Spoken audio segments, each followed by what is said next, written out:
አልገዛውም እያልኩሽ ነው። እናንተ ብስብስ ወንዶች ደግሞ ኮንዶም ግዙ። ኮንዶም ገዝታችሁ ኪሳችሁ ውስጥ አድርጋችሁ በኮንዶም ተጠቀሙ። እኔ ስትበሉ ራሱ በሱ ብትበሉ ደስ ይለኛል። አይደለም ስትተኙ አፈር ብሉና እናቴ ሙት። ዛሬ ያልታፈሰ ሴት የለም። ያልታፈሰች ሴት ምንም ያላደረጉ ለስራ የመጡ ለዓላማ የመጡ ዓላማ ያላቸው ናቸው ቢታፈሱት።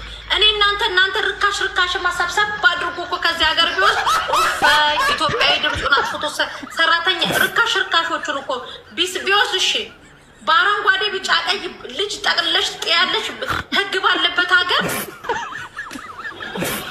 አንደኛዋ ሳንቺኛዋቺ መዳሜ ስትሳፈር ደግሞ ወንድ ይዘሽ ገብተሽ መዳምሽ አልጋ ላይ በመዳምሽ አርጊሌ ነው ምናምን ነገር ተጠቀም ሹፊ አርጊሌ ማልአና አላህ ወክበር እያሉ እያዩሽ ማለት ነው። አላህ የሚደፋ ይድፋሽና ከዛ ከእናንተ ጋር ሰው አንድ ላይ ተጨፍልቆ ኢትዮጵያዊ ተብለን እንጨፈለጋለን። የሚያመኝ ይሄ ነው እያልኩሽ እኮ ነው። ባንቺ ርካሽ መዳሞቻችሁ ሲሳፈሩ ከስራ ውጪ ምንም የመዳማቸውን ፍሪጅ እንኳን ከፍተው የማይበሉ ቆሎ እንኳን የሚበሉ እህቶች ስንት አሉ? ሚሊዮኖች እኮ አሉ። መዳሞቻቸው ሲሳፈሩ የሚደብራቸው አረ እየተጨቃጨኩ መዳሜ በኖሮች የሚሉ እነዚህ ሴቶች ነው የምታሰድቡት። ገባችሁ?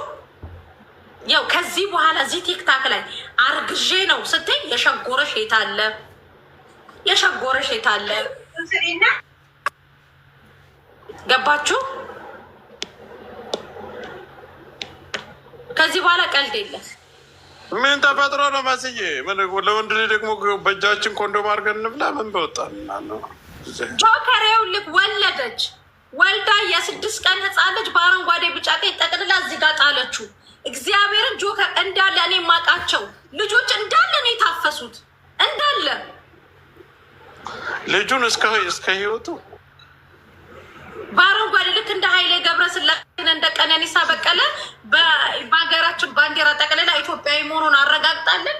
ጥላው ጠፋች። ግን እንትኑ የጣለችበት ሱፐር ማርኬት ጋር ስለሆነ ካሜራ ይወጣል። ሩህ አለ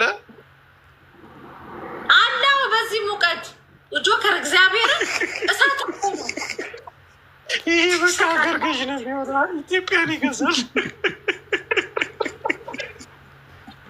ኧረ ሀገራችን በዲቃላማ አትገዛም።